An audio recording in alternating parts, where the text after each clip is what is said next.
नमस्कार, मी श्वेता अंकले. तरुण भारतच्या न्यूज बुलेटिन मध्ये आपल्या सर्वांचे स्वागत.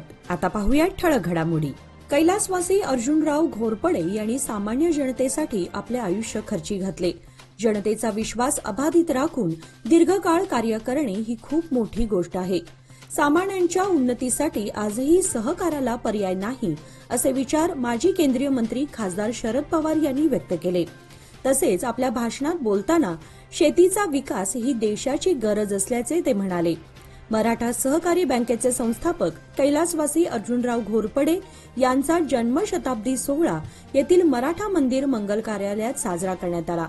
यावेळी माजी केंद्रीय मंत्री खासदार शरद पवार हे प्रमुख अतिथी म्हणून उपस्थित होते. कर्नाटक लोकसेवा आयोगातर्फे राज्यात घेण्यात आलेल्या प्रश्नपत्रिकेत अनेक चुका झाल्या असून कन्नड माध्यमांच्या विद्यार्थ्यांवर अन्याय झाला आहे. त्यामुळे 2 दिवसांपूर्वी झालेली परीक्षा रद्द करून नव्याने परीक्षा घेण्यात यावी, अशी मागणी करून विद्यार्थ्यांनी आंदोलन केले. यावेळी कित्तूर आणि चन्नम्मा सर्कल येथे जोरदार निदर्शने करून अधिकाऱ्यांचा पुतळा दहन करण्यात आला. झालेली परीक्षा पुन्हा घेण्यात यावी, अशा मागणीचे निवेदन जिल्हाधिकाऱ्यांना देण्यात आले. यावेळी Laxman Ashtagi, R N. Kengeri, N. Raibagi, P. Salotagi यांच्यासह शेकडो विद्यार्थी आंदोलनात सहभागी झाले होते. हिंदू संघटनांच्या प्रयत्नांमुळे भाजप सत्तेवर आला, मात्र सत्तेच्या लालसेपोटी आपल्या पक्षाचे ध्येय आणि सत्ता मिळवण्यासाठी कष्ट करणाऱ्यांचा विसर पडला आहे. हिंदू धर्माचे रक्षण व बांगलादेशातील होणारे हिंदू धर्मीयांवरील अत्याचार यावर केंद्र सरकार कोणतीच भूमिका घेत नाही. जर भाजपने या संदर्भात आपली भूमिका घेतली नाही तर आम्ही स्वतः शस्त्र उचलू, अशी थेट चेतावणी श्रीराम सेनेचे संस्थापक प्रमोद मुतालिक यांनी दिली. बेळगावात आज सोमवारी आयोजित पत्रकार परिषदेत ते बोलत होते.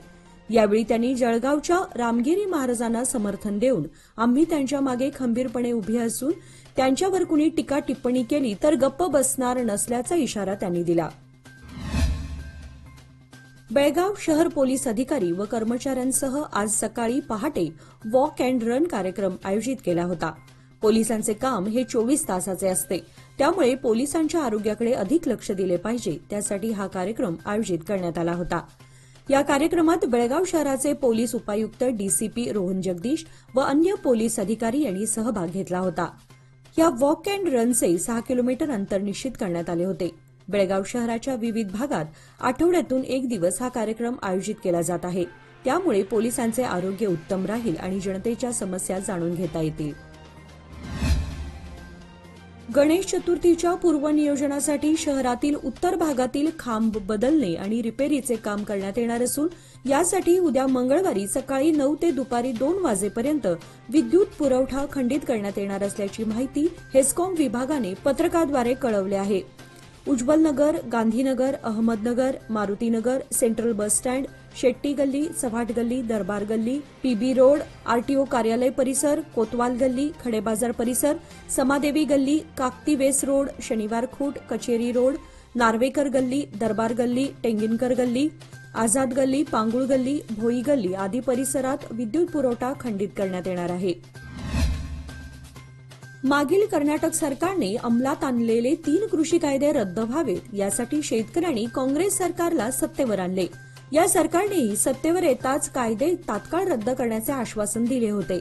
मात्र ते कायदे अजूनही मागे न घेतल्याने शेतकऱ्यांच्या समस्येत वाढच होत आहे. तेव्हा विजेच्या समस्येसह अन्य समस्यांना वाचा फोडून सरकारचे लक्ष वेधण्यासाठी कर्नाटक राज्य रयत संघटना, हरित सेना यांच्या माध्यमातून बेळगाव जिल्हा रयत संघटनेतर्फे येत्या बुधवार दिनांक 4 सप्टेंबर रोजी सकाळी 11 वाजता नेहरू नगर येथील हेस्कॉमच्या मुख्य कार्यालयावर समस्त जिल्ह्यातील शेतकऱ्यांचा धडक मोर्चा काढण्याचा इशारा देण्यात आला आहे. कमी कालावधीत आकर्षक परतावा लोकमान्य सोसायटी सादर करीत आहे अनमोल आर्थिक ठेव योजना, जी देते तुमच्या गुंतवणुकीवर 10% परतावा, तेही फक्त 13 महिन्यांमध्ये. अधिक माहितीसाठी कॉल करा 1800-212-4050. योजना फक्त सभासदांकरता. नियम वाटी लागू. लोकमान्य, जिथे पैसा वाढतो आणि नातं वृद्धिंगत होतं. निलावडे गावामध्ये हैदोस घालणाऱ्या जंगली हत्तींचा कायमस्वरूपी बंदोबस्त करावा व नुकसानग्रस्तांना तातडीने अटी व नियम न लादता नुकसान भरपाई अदा करावी, अशी मागणी निलावडे ग्रामस्थांनी वनसंरक्षक यांच्याकडे केली.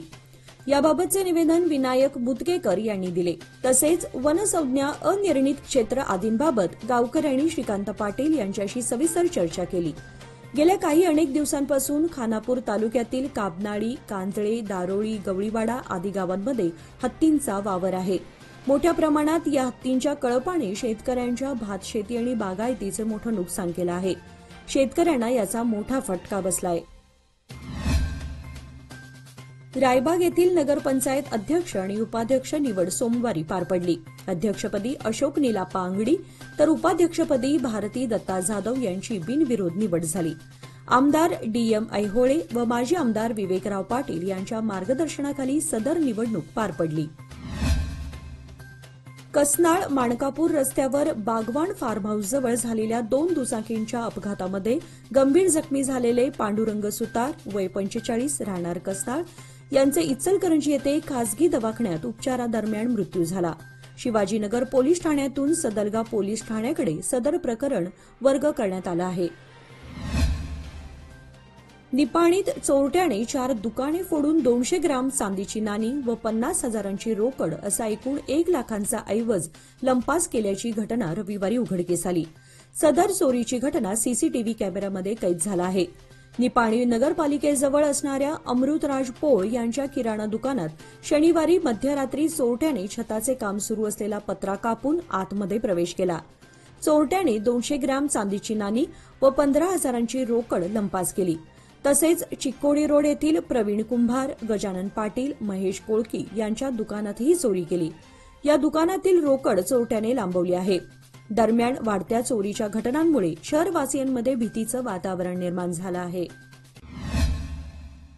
उज्ज्वल भविष्याच्या गुंतवणुकीची सुरुवात लोकमान्य सोसायटी सादर करीत आहे. मान्सून ठेव योजना, जी देते तुमच्या गुंतवणुकीवर 10.25% परतावा, तेही फक्त 500 दिवसांमध्ये. अधिक माहितीसाठी कॉल करा 1800-212-4050. योजना फक्त सभासदांकरता. नियम वाटी लागू. लोकमान्य, जिथे पैसा वाढतो आणि नातं वृद्धिंगत होतं.